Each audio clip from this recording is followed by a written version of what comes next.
As we're entering into 2025, we're going to hear more about artificial general intelligence and ways to test it. The consensus definition of AGI is a system that can automate majority of economically valuable work. While the definition is really a goal, the question still remains, how can we measure it? A paper was published 5 years ago, and I'm going to provide the paper and all the links in the comments.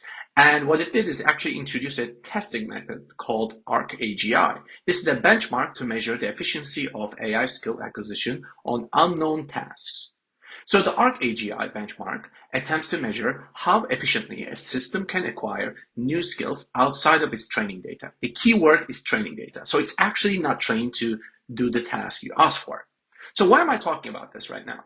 OpenAI's new O3 system has scored a breakthrough 75.7% with low tuning, and with high tuning scored 88% on this test. These results are a massive improvement compared to the previous models. And the key here is O3 does this via a form of LLM-guided natural language program search. So that is the new way of actually doing it. The question is, what's next? Researchers have not yet tested the ARC untuned model to understand how much of the performance is due to ARC-AGI data.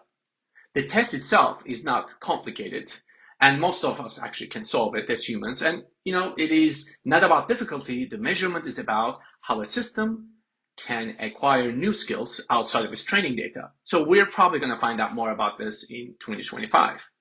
Also, the ARC-AGI test is not perfect. Look, passing it doesn't really equate to achieving AGI, but it's a good benchmark for us to use. We will hear more about AGI and new tests, and there's a new one actually coming, ARC-AGI 2, in 2025.